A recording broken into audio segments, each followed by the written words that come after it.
Hello hello hello. नमस्कार नमस्कार साथियों, कैसे हैं आप सभी? सभी को बेहद प्यार भरा नमस्कार। उम्मीद है सारे साथी शानदार जबरदस्त जिंदाबाद हो गए मेरे भाई। ठीक है।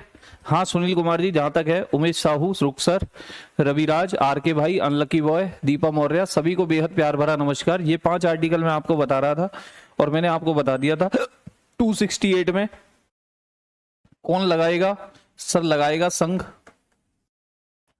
कौन कलेक्ट करेगा? सर राज्य कलेक्ट करेगा, स्टेट कलेक्ट करेगा। और इनका यूज कौन करेगा? सर राज्य ही इनका यूज करेगा, राज्य ही इनका यूज करेगा। 269 में वो आर्टिकल, वो टैक्सेस थे जिनको लगाएगा कौन? इम्पोज कौन करेगा? उद्ग्रहित कौन करेगा? संघ। कलेक्ट भी कौन करेगा? संघ। लेकिन भाई यूज कौन करेगा? राज्य। लेकिन इन दोनों को ही यूटीज में यूज कौन करेगा? तो संघ करेगा। ये बात भी मैंने आपको बता दी थी। 269 ए की बात करूं तो मेरे साथियों इसी में था, आपको याद होगा, आईजीएसटी। और यहीं तक कल मैंने आपको बताया था इंटर स्टेट जीएसटी, एक राज्य से दूसरे राज्य में। इसको कौन लगाएगा? संघ लगाएगा, संघ लगाएगा। ठीक, संघ ही इसको कलेक्ट करेगा, लेकिन इसका जो बंटवारा होगा वो संघ व राज्य दोनों में होगा, संघ व राज्य दोनों में होगा। और किसकी सिफारिश पर होगा? किसकी सिफारिश पर? जीएसटी काउंसिल की सिफारिश पर। यहीं तक था, यहीं तक था। बोलेंगे एक बार, यहीं तक था। काजल जी अभी हुआ है, यहीं तक आपको बताया था। एक बार से थम्स अप कर दो। 270 पे ही जाना है, 270 पर ही जाना है। जल्दी से बोल दीजिए, 270 पर ही जाना है। फटाफट से बोलेंगे कि यस सर 270 पे जाना है, जल्दी से।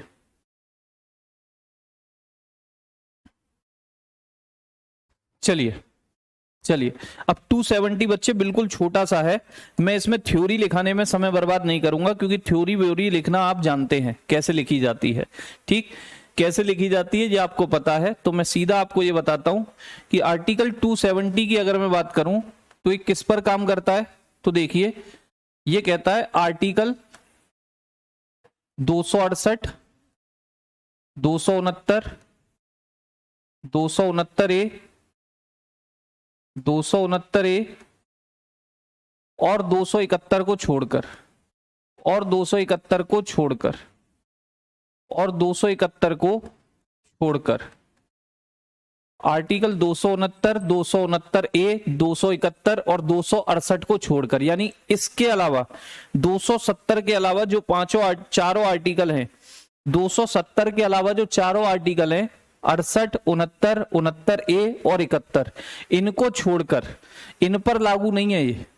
बाकी जो भी इसमें टैक्सेस आएंगे उनको संघ लगाएगा, संघ ही याद रखना उनको कलेक्ट करेगा। और उनका बंटवारा किसमें होगा? संघ व राज्य दोनों में होगा, संघ व राज्य दोनों में होगा। और मैंने आपसे कहा था जब दोनों में बंटवारा हो तब दिक्कत आती है, तब लड़ाई झगड़े हो सकते हैं कि भैया कौन ज्यादा लेगा कौन कम लेगा, कौन ज्यादा लेगा कौन कम लेगा, तू इतना ले तू इतना ले।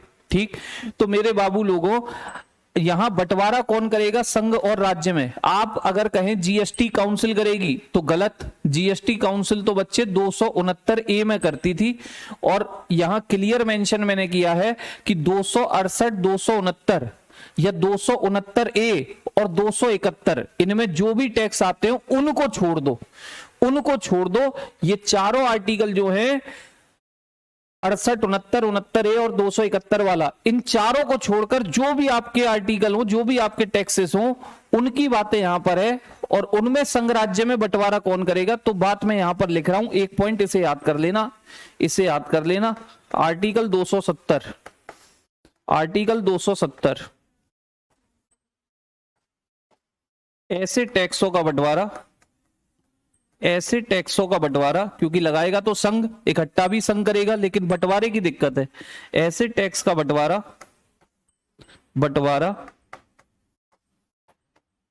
संघ व राज्य में, संघ व राज्य में, संघ व राज्य में, संघ व राज्य में वित्त आयोग की सिफारिश पर किया जाएगा, वित्त आयोग की सिफारिश पर किया जाएगा।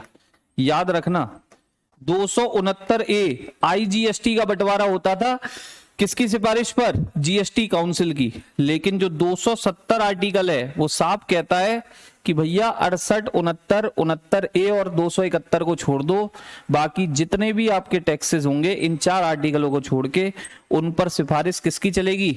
वित्त आयोग की सिफारिश पर, वित्त आयोग की सिफारिश पर किया जाएगा। और आप जानते हैं वित्त आयोग, फाइनेंस कमीशन अपनी रिपोर्ट किसको देता था?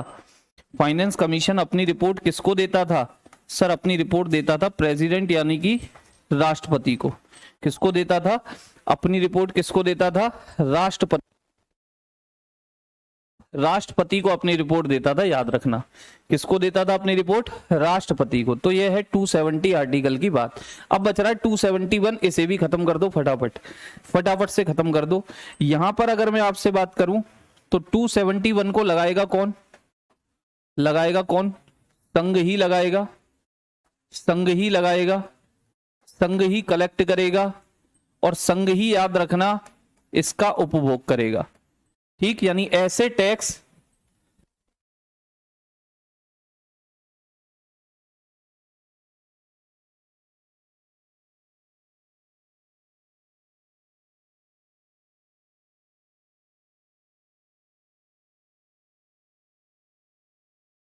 ठीक है भाई। तो मेरे साथियों 271 में वो टैक्स आते हैं जिनको लगाना उद्ग्रहित कौन करेगा? संघ द्वारा उद्ग्रहित, संघ द्वारा संग्रहित और संघ द्वारा उपयोग किए जाते हैं या उपभोग किए जाते हैं। कौन से आता है? एक एग्जांपल मैं आपको प्यारा सा इसका देता हूं, 271 का, 271 का। तो बच्चे, कुछ शुल्कों और करों पर संघ के प्रायोजन के लिए अधिकार। आप इसे ऐसे पढ़ते तो आप, खतरनाक लैंग्वेज है, आप घूम जाते, चक्कर भिन्नी हो जाते, कहते कि सर ये क्या आ गया। लोग कलर चेंज की कह रहे थे, कलर चेंज कर देता हूं पहले, ये ले लेते हैं थोड़ा डल।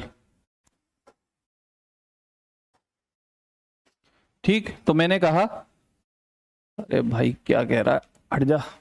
चलो, आर्टिकल 271, आर्टिकल 271 में संविधान की भाषा में अगर लिखाऊं आपको तो बाबू क्या लिखा है देखना, कि कुछ शुल्कों और करों पर संघ के प्रायोजनों के लिए अधिकार। कुछ शुल्कों और करों पर, और करों पर, और करों पर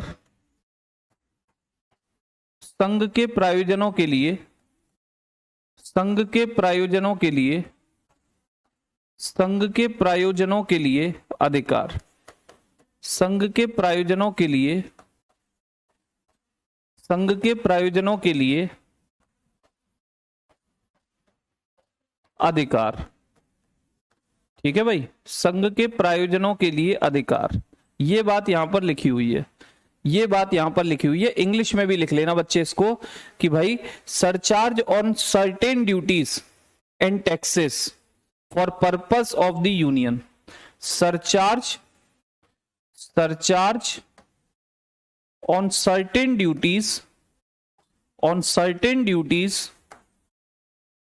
certain duties and taxes, certain duties and taxes and taxes for the purpose of, for the purpose of, for the purpose of union, for the purpose of union। ये लाइन लिखी हुई है। अब ऐसी लाइन आपको समझ में आ जाती है अगर मैं नहीं लिखता, अगर मैं नहीं लिखता, ठीक है, ऐसी लाइन आपको समझ में ही नहीं आती कि भाई ये टैक्स आप वैसे इकोनॉमी में पढ़ते हो, सरचार्ज, सरचार्ज को इंग्लिश में कहते हैं अधिभार। ठीक है, अधिभार, ये अधिकार नहीं अधिभार है बच्चे, अधिभार, ये अधिकार लिख गया हमसे, अधिभार। अधिभार का मतलब होता है एक्स्ट्रा टैक्स, एक्स्ट्रा टैक्स। मान लो कि सरकार को इनकम बनानी है, सरकार को कोई इनकम बनानी है, सरकार ने तुरंत कह दिया कि भैया जो भी 20 लाख से ऊपर की कार लेगा वो जीएसटी के अलावा एक सरचार्ज और देगा, जीएसटी के अलावा एक सरचार्ज और देगा। तो कौन लगाती है सरचार्ज? कौन लगाती है? Central government.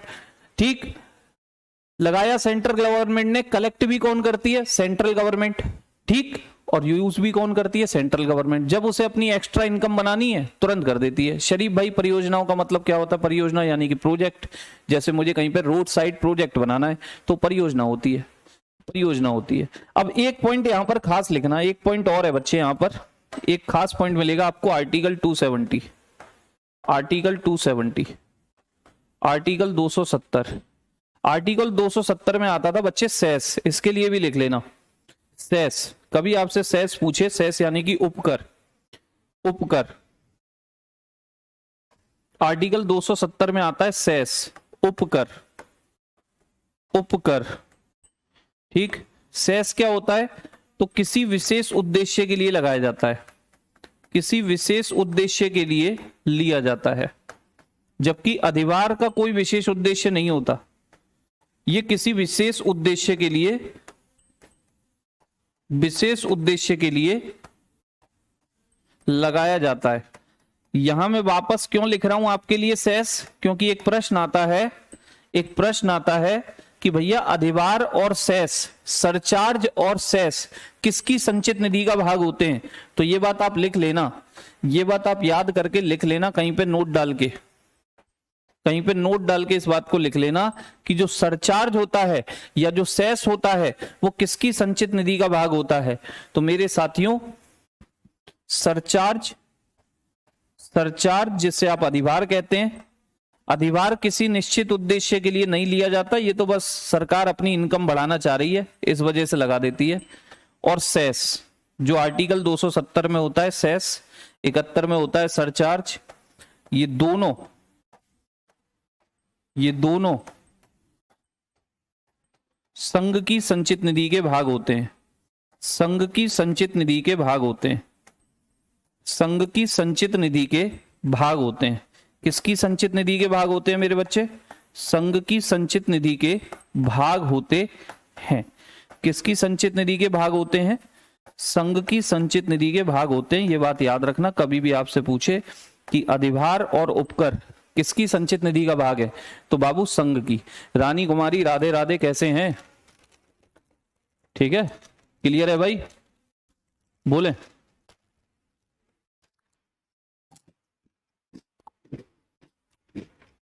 इतनी बातें क्लियर हैं?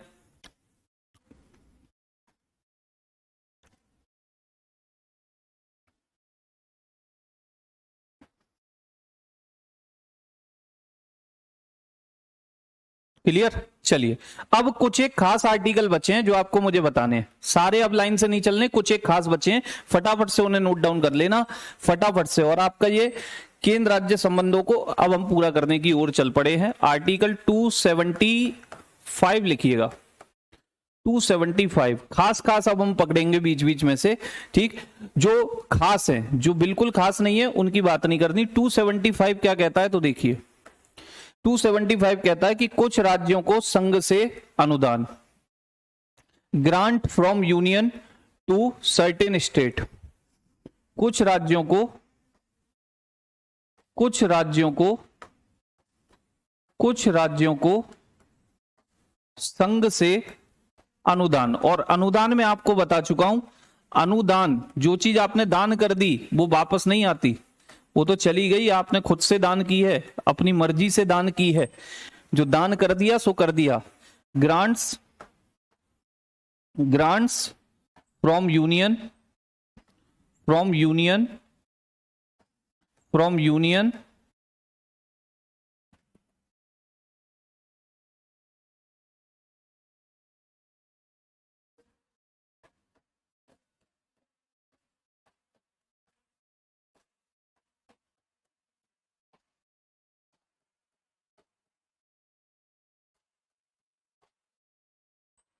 ग्रांट्स फ्रॉम यूनियन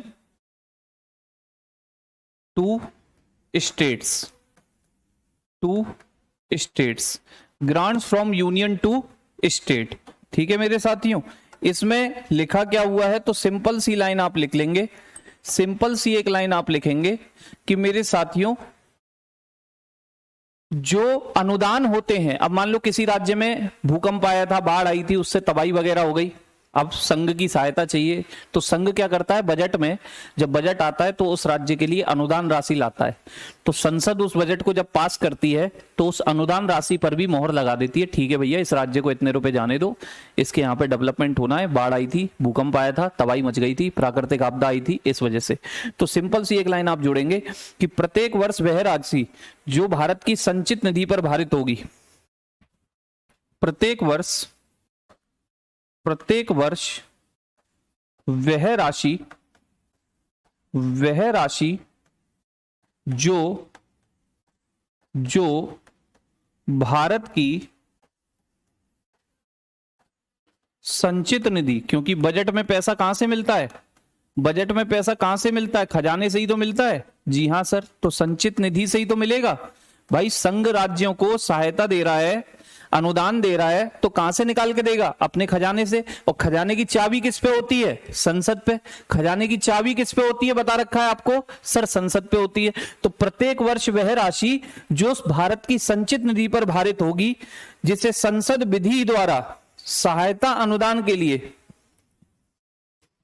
संचित निधि पर भारित होगी, संचित निधि पर भारित होगी, जिसे संसद विधि द्वारा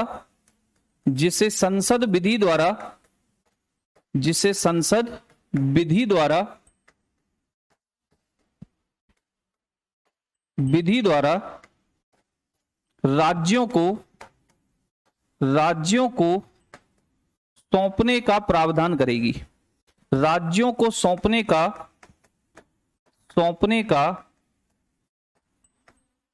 प्रावधान करेगी, ठीक है, राज्यों को सौंपने का प्रावधान करेगी। मान लो कहीं पे प्राकृतिक आपदा आई, बाढ़ आ गई, बिहार में बाढ़ आ गई। अब बिहार की जो सरकार है वो कह रही है कि हमें 1000 करोड़ रुपए चाहिए, बिहार में बहुत नुकसान हो गया है, इतनी हमें सहायता अनुदान दिलवा दो। अब 1000 करोड़ ज्यादा है कम है, ये भी तो भाई मांगते ही पैसा थोड़ी मिल जाएगा कि आपने मांगा 10,000 करोड़ चाहिए, अबे कहां से लाए तुम्हारे लिए 10,000 करोड़, इतना बड़ा काम थोड़ी है, ये तो 500 करोड़ में ही हो जाएगा, 10,000 करोड़ क्यों मांग रहे हो। तो इसकी भी तो कोई सिफारिश करेगा, कोई रिकमेंड करेगा। तो कौन करता था ये काम, कौन करता था, भैया इतना पैसा इसको दान के रूप में दे दो, बेचारे के यहाँ बर्बादी हो गई है, इतना दिलवा दो। किसने की होगी सिफारिश, तब जाके भारत ने अपनी संचित निधि से, अपने खजाने से पैसा दिलवाया, और खजाने की चाबी है संसद पर। तो संसद हर काम कानून के द्वारा करती है, बिल को पास कराती है लोकसभा राज्यसभा से, तब आपके लिए पैसा आएगा। लेकिन किसकी सिफारिश पर, ब्रैकेट में लिख लेना, वित्त आयोग की सिफारिश पर। किसकी सिफारिश पर होगा ये काम, वित्त आयोग की सिफारिश पर। यह कहता है 275, वित्त आयोग की सिफारिश पर, वित्त आयोग की सिफारिश पर, वित्त आयोग की सिफारिश पर। ये लो मेरे साथियों, ये हो गया 75। जल्दी से फटाफट से बोले डन है तो आगे बढ़े, डन है तो आगे बढ़े।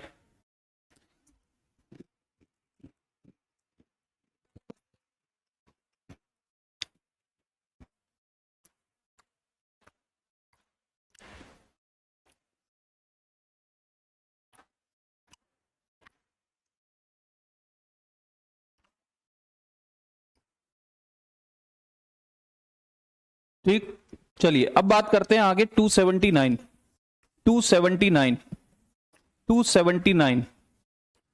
आर्टिकल 279 क्या कहता है कि भैया आपकी जो शुद्ध इनकम है उसकी गणना, शुद्ध आगमों की गणना, शुद्ध आगमों की गणना, शुद्ध आगमों की गणना, शुद्ध आगमों की गणना, कैलकुलेशन ऑफ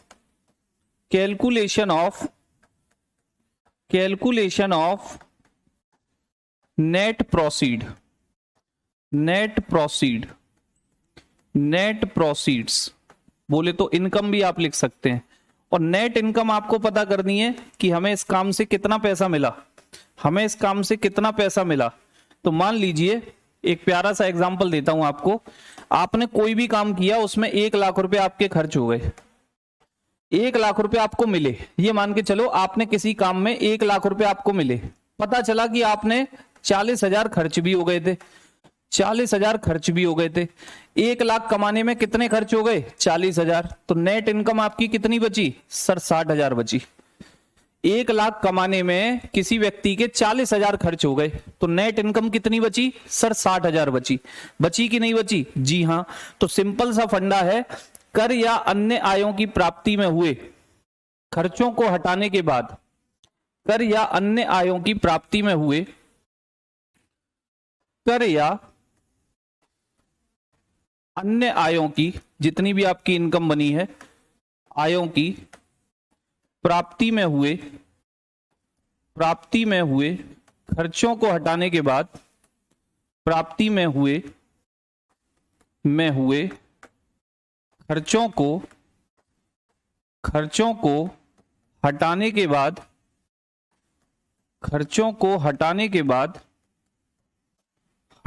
बाद,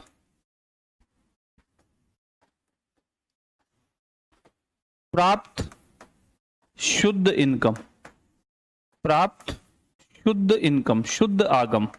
तो सिंपल सी बात है कि भैया कर या आपकी जो भी इनकम है उससे आपको 1 लाख रुपए आ गए, लेकिन उसमें 40,000 का खर्चा हो गया था, तो शुद्ध इनकम कितनी बची सर? 60,000 बची। कितनी बची? 60,000। 1 लाख रुपए कमाने में आपके 40,000 खर्च हो गए।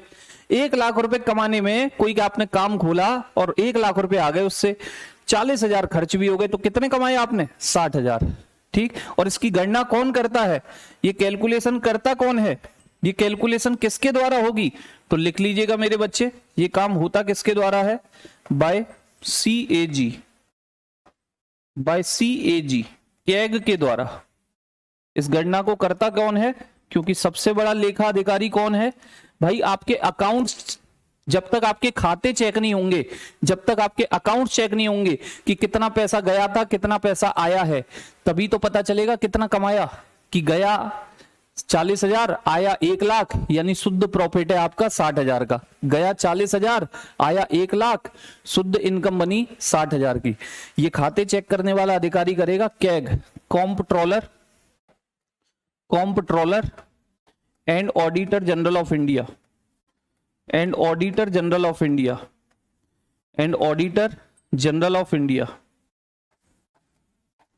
भारत का नियंत्रक व महालेखा परीक्षक,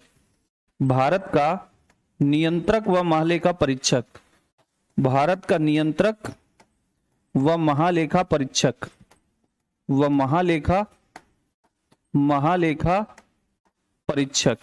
ठीक है भाई। तो ये हुआ आपका आर्टिकल 279। इतनी बात क्लियर है? तो 279A और मिलेगा। और ABCD वाली चीज आपको पता है जोड़ी गई होती है सर। ABCD वाली चीज सर जोड़ी गई होती है। ABCD वाली चीज क्या होती है बच्चे? जोड़ी गई होती है कि नहीं? हाँ संजय मूर्ति, क्या बात है।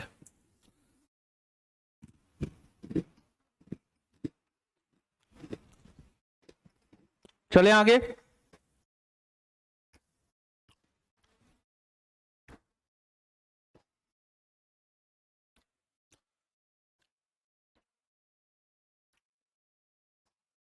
ठीक, चलिए आइए।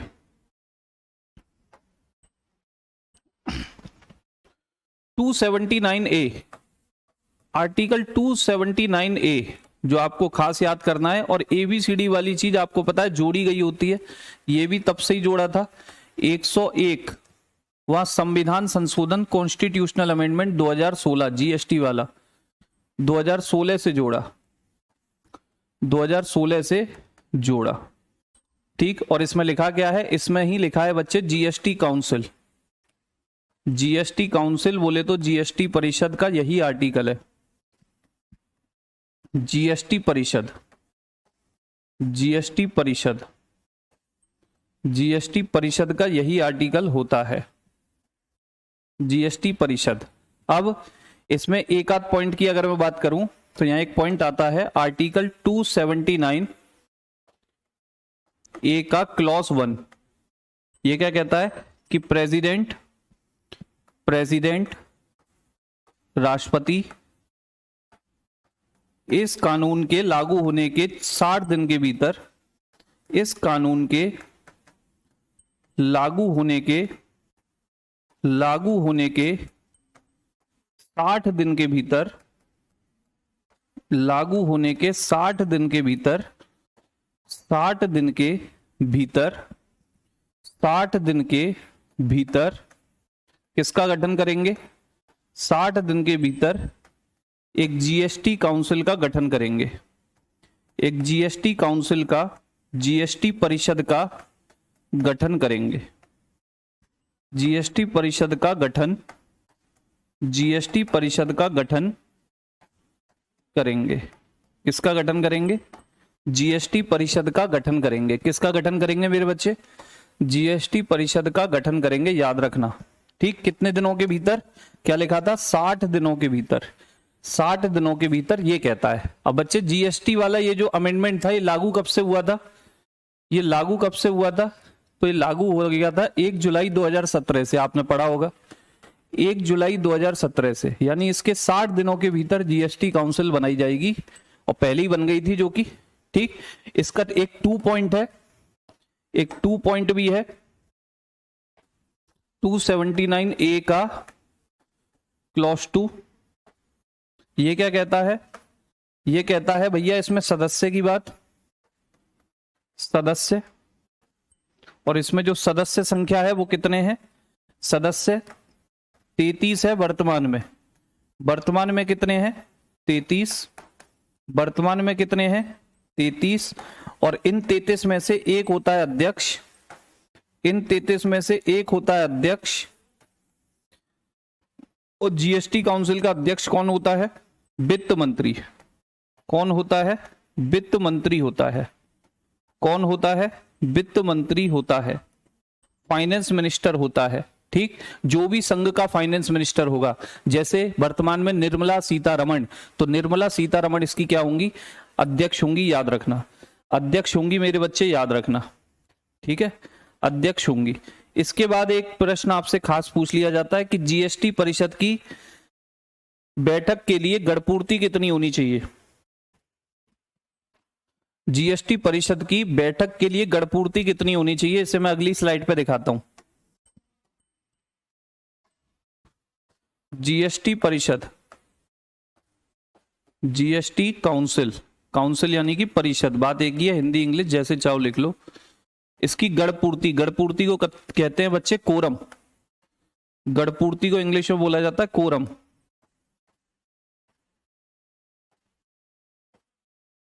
कोरम। गणपूर्ति होता क्या है? गणपूर्ति का मतलब होता है कार्यवाही के लिए, कार्यवाही के लिए न्यूनतम सदस्य संख्या, कार्यवाही के लिए न्यूनतम सदस्य संख्या, न्यूनतम सदस्य संख्या। और कार्यवाही के लिए न्यूनतम सदस्य संख्या, जैसे मान लो अगर मैं ऑफलाइन क्लास पढ़ा रहा होता, 40 बच्चों की क्लास है, 5 बच्चे आए हैं, मैंने कह दिया आज भाई रिवीजन करो, आज पढ़ाई नहीं होगी, बच्चे कम है, बारिश हो रही, ठीक, तो आज क्लास नहीं होगी, इतना कह दिया। तो कुल मिलाकर के अगर यहां पर बैठक करनी है, मीटिंग करनी है, तो भैया आपको कम से कम कितने सदस्य लाने होते हैं? उसे कहते हैं हम कोरम। और जीएसटी काउंसिल के लिए कोरम कितना होता है? 1/2, कुल सदस्यों का 1/2, कुल सदस्यों का 1/2, यानी कि भैया आधे सदस्य तो आने ही आने चाहिए। 33 हैं वर्तमान में, तो 17 तो आने चाहिए, तभी मीटिंग होगी, नहीं तो नहीं होगी, तभी मीटिंग होगी, नहीं तो नहीं होगी। और इसका निर्णय, इसका निर्णय कितने बहुमत से किया जाता है? जीएसटी काउंसिल में निर्णय कितने बहुमत से किया जाता है? क्या 50% +1 चलता है, आधे से एक ज्यादा, या 2/3 चलता है, या 2/3 चलता है? तो बच्चे याद रखना, डिसीजन होता है यहां पर कुल सदस्य के 3/4 से। डिसीजन के लिए जो बहुमत चाहिए, बहुमत से डिसीजन होता, बहुमत कैसा वाला? कुल सदस्य का 3/4, कुल सदस्य का 3/4,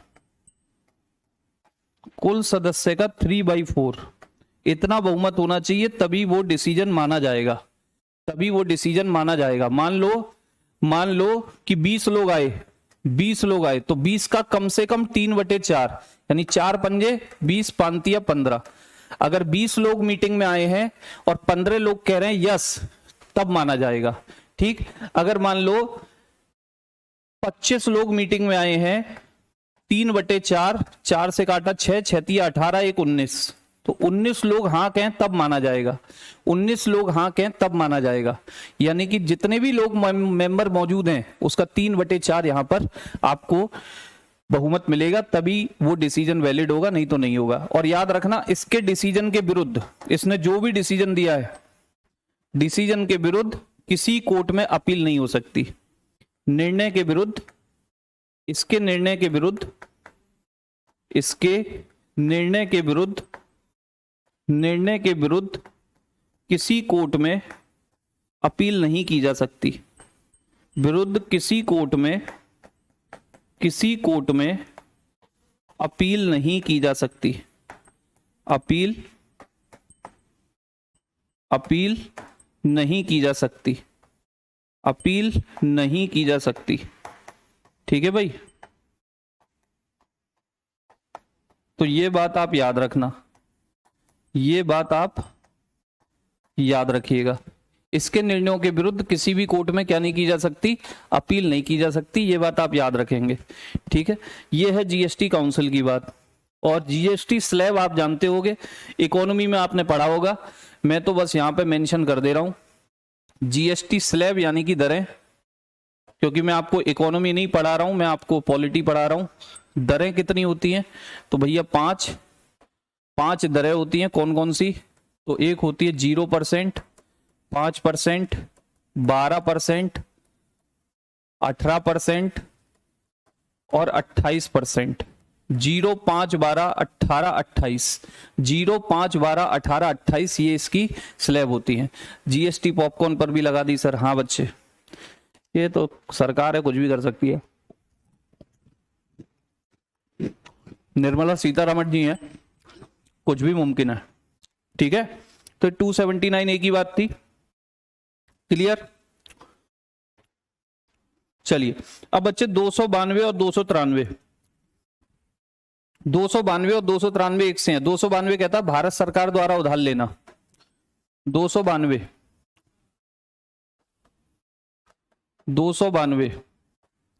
ये कहता है भारत सरकार द्वारा उधार लेना, भारत सरकार द्वारा उधार लेना, भारत सरकार द्वारा उधार लेना, ऋण लेना।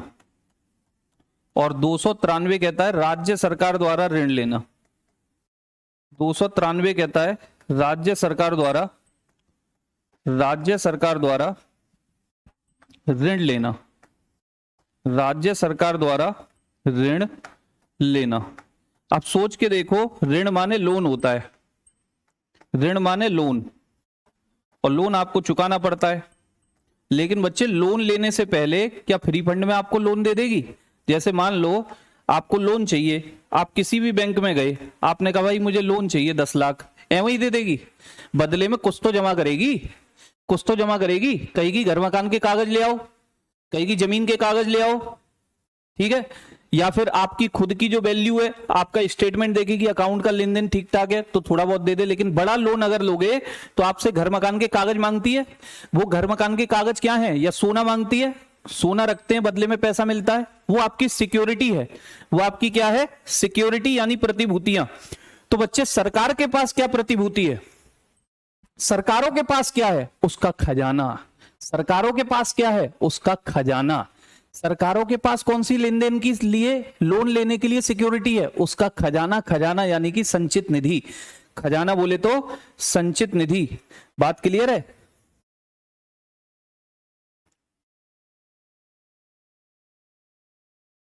चलिए, तो भारत सरकार द्वारा लोन लेना यानी कि संचित निधि को, संचित निधि को, या भारत की संचित निधि ऐसे लिखें, भारत की संचित निधि को, भारत की संचित निधि को, भारत की संचित निधि को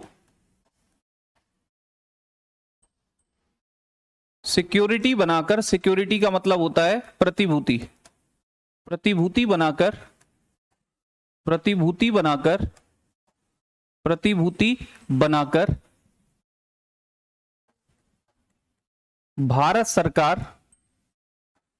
सरकार उधार ले सकती है, लोन ले सकती है। भारत सरकार लोन ले सकती है, लोन ले सकती है, लेकिन लोन की मात्रा का निर्णय, लेकिन लोन की कि लोन कितना लिया जाएगा, लोन की मात्रा का निर्णय, लोन की मात्रा का निर्णय संसद द्वारा, क्योंकि भाई संचित निधि को रख रहे हो आप संचित निधि को सिक्योरिटी बना रहे हो, और संचित निधि की चाबी किसके पास है, संसद के पास है। तो संसद तय करेगी कितना लोन लेना है, अर्थात बिल को पास कराओ लोकसभा से, राज्यसभा से कि भैया 10,000 करोड़ का लोन ले रहे हैं हम वर्ल्ड बैंक से या अमेरिका से या फिर किसी भी और संस्थान से, तो पहले संसद से पास कराओ, वही मात्रा का निर्णय करेगी। उसने पास नहीं किया कि कम का लो, ठीक, तो कम का लो भैया, पास ही नहीं करेगी। क्लियर। लोन की मात्रा का निर्णय संसद द्वारा किया जाता है, संसद द्वारा किया जाता है, संसद द्वारा किया जाता है। लोन की मात्रा का निर्णय किसके द्वारा किया जाता है, संसद द्वारा। सेम पॉइंट यहां पर है, सेम पॉइंट यहां पर है। भाई राज्य सरकार कैसे लोन लेंगी, उन पे अपनी संचित निधि है, वो उसे सिक्योरिटी के रूप में यूज करेंगी।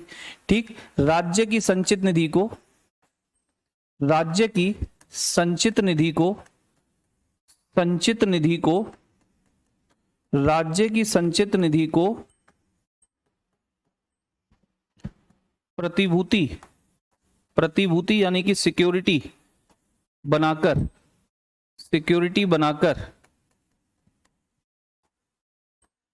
राज्य सरकार, राज्य सरकार, राज्य सरकार भारत सरकार या आरबीआई से, भारत सरकार या आईबीआई से, भारत सरकार या आरबीआई से लोन ले सकती है, लोन ले सकती है, लोन ले सकती, लोन ले सकती है, लेकिन लोन की मात्रा का निर्णय, जैसे वहां संसद के पास चाबी थी, राज्य में किसके पास चाबी होती है सर, राज्य विधानमंडल। लेकिन लोन की मात्रा का निर्णय, लोन की मात्रा का निर्णय राज्य विधानमंडल, राज्य विधानमंडल द्वारा किया जाएगा, स्टेट लेजिस्लेचर द्वारा किया जाएगा, राज्य विधानमंडल द्वारा किया जाएगा। ठीक है मेरे भाई। और यहां एक पॉइंट याद रखना भाई, भारत सरकार तो विदेशों से लोन ले सकती है, अमेरिका से ले सकती है, फ्रांस से ले सकती है, इटली से ले सकती है, वर्ल्ड बैंक से भी ले सकती है, आईएमएफ से भी ले सकती है, लेकिन राज्य सरकारें विदेशों से लोन नहीं ले सकती, क्योंकि विदेशों से डीलिंग कौन करेगी, भारत सरकार। अगर भारत सरकार अनुमति दे दे, भारत सरकार जिम्मेदारी ले ले कि भैया यूपी राज्य को फ्रांस जी आप लोन दे दो, अगर ये नहीं चुकाएगा तो हम चुकाएंगे।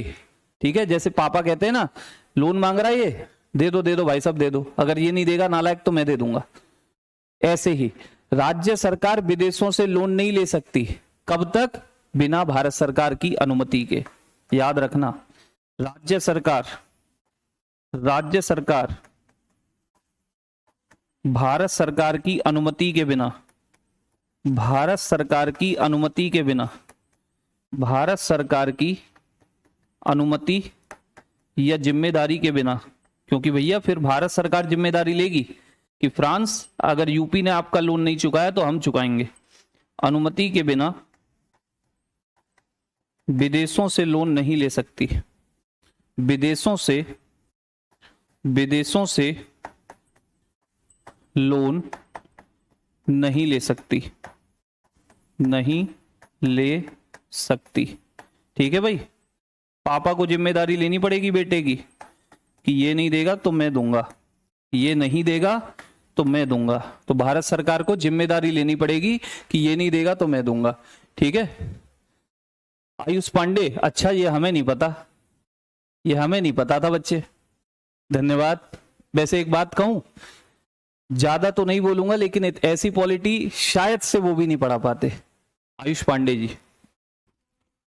बाकी आप खुद समझदार हैं, आप खुद कंपेयर करके देख लीजिए, आप पढ़े होंगे उनसे।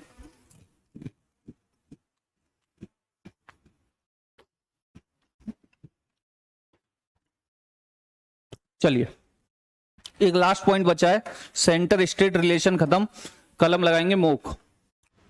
आर्टिकल एक आप याद रखना 300A,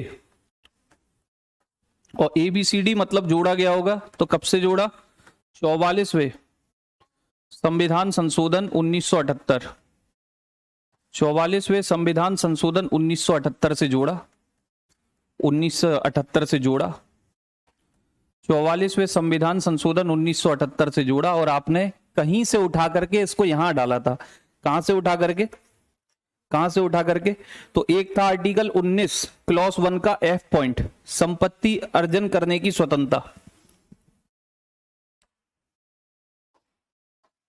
आर्टिकल 19 क्लॉज 1 का F पॉइंट, संपत्ति अर्जन की स्वतंत्रता। अर्जन यानी कि जमा, अर्जन का मतलब होता है जमा, संपत्ति अर्जन करने की स्वतंत्रता, संपत्ति अर्जन करने की स्वतंत्रता यानी जमा करने की स्वतंत्रता, संपत्ति जमा करने की स्वतंत्रता। ठीक है, और एक था आपका आर्टिकल 31 संपत्ति का अधिकार, संपत्ति का अधिकार, संपत्ति का अधिकार। ये दोनों ही आर्टिकल आपको पता है फंडामेंटल राइट हैं, ये दोनों ही आर्टिकल आपको पता है फंडामेंटल राइट हैं। ये दोनों ही आर्टिकल बच्चे क्या होते हैं सर? ये फंडामेंटल राइट होते हैं। ये दोनों ही आर्टिकल क्या होते हैं? ये होते हैं फंडामेंटल राइट।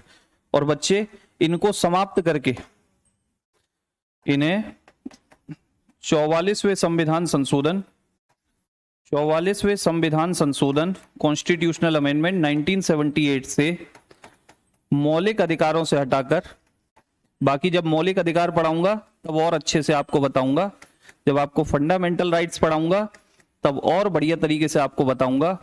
ठीक है, मौलिक अधिकार से हटाकर भाग 12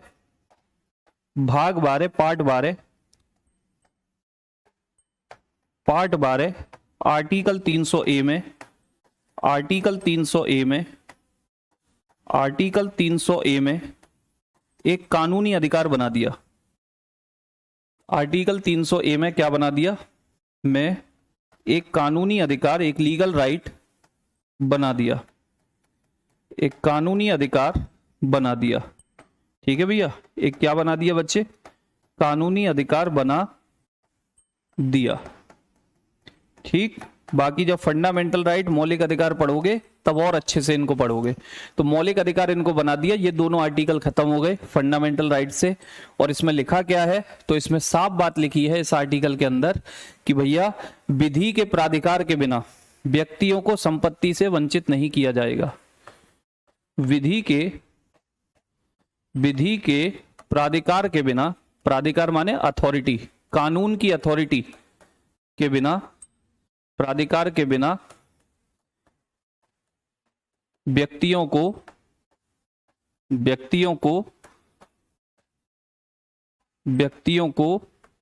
उनकी संपत्ति से वंचित नहीं किया जाएगा। उनकी संपत्ति से वंचित का मतलब होता है छीना जाना। उनकी संपत्ति छीनी नहीं जाएगी, वंचित नहीं किया जाएगा, वंचित नहीं किया जाएगा। मतलब इतना सा लिखा है बच्चे कि अगर भैया किसी ने कानूनन पैसा जमा किया है, कानूनन, ठीक, किसी ने कानूनन पैसा जमा किया है, ठीक है, बिना टैक्स का पैसा नहीं है, बिना टैक्स का पैसा, बिना टैक्स का जमा, बिना टैक्स का जमा धन, काला धन जिसको आप ब्लैक मनी बोलते हो, ब्लैक मनी या अवैध संपत्ति, अवैध संपत्ति, किसी ने किसी की संपत्ति घेर ली जबरदस्ती, सरकार की संपत्ति पे मकान दुकान खड़े कर दिए, ठीक, एटसेट्रा। अगर आपका लीगल पैसा है, अगर आपका लीगल काम है, ठीक, नहीं, कोई दिक्कत नहीं है पूछने में, कोई दिक्कत नहीं है। अगर आपका लीगल पैसा है, मैंने जैसे मान लो मेरी जो भी सैलरी आती है मैं टैक्स देता हूं, तो कोई दिक्कत नहीं है। टैक्स नहीं पे करूंगा तो चोरी का पैसा कहलाएगा, काला धन, कि भैया ये काला धन है। अगर मान लो कोई सरकार का पार्क पड़ा था, मैंने उस पार्क में ही प्लॉटिंग कर दी, प्लॉटिंग, और चुपचाप से वहां पे जमीन पे मकान बनाए और बेच दिए, मकान बनाए बेच दिए, ये अवैध संपत्ति है, आपकी है ही नहीं। जैसे बहुत से लोग क्या करते हैं, आपने देखा होगा सड़कों के किनारे जमीन यहां तक होती है और आगे बढ़ा के धीरे धीरे रोड की तरफ ले जाते हैं अपनी दुकान, तो भैया ये अवैध है, आपसे आपकी संपत्ति छीन लेंगे, ठीक। ये पहले क्या था, ये मौलिक अधिकार था, मौलिक अधिकार कभी छीने नहीं जाने थे। मौलिक अधिकार आप जानते हैं फंडामेंटल राइट कोई नहीं छीन सकता, ठीक है। लेकिन भाई इसे फंडामेंटल राइट से खत्म किया कि अगर आपने अवैध तरीके से संपत्ति जमा की है या आपने बिना टैक्स के पैसा जमा किया है, तो हम कानून की कार्रवाई के द्वारा आपकी संपत्ति को छीन भी सकते हैं।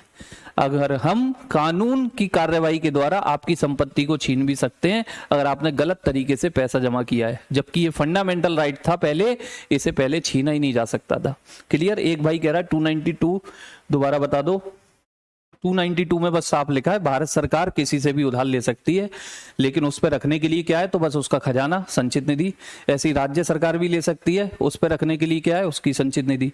लेकिन संचित निधि की चाबी किसके पास होती है, भारत सरकार के लिए संसद में और राज्य सरकार के लिए राज्य विधानमंडल में। तो लोन की मात्रा का डिसीजन वही करेंगे, क्योंकि संचित निधि के मालिक यही दो लोग हैं, ठीक है। राज्य सरकार विदेशों से लोन नहीं ले सकती, कब तक, जब तक भारत सरकार जिम्मेदारी ना ले, अनुमति ना दे। तो ये टॉपिक आपका पूरा है, केंद्र राज्य संबंध। कल इसका मॉक लगाएंगे। डीपीपी आपकी आज अपलोड हो जाएंगी सारी की सारी, वैसे तो मैंने कल ही दे दी थी लेकिन नहीं की है, कोई दिक्कत नहीं है, आज हो जाएंगी, उन्हें आराम से करना, कल मॉक लगाएंगे, ठीक है। 31 है या 331, 31 है बच्चे, 331 नहीं है, ठीक है। फंडामेंटल राइट में 31 नंबर होता है। तो जय हिंद, जय भारत साथियों, नमस्कार।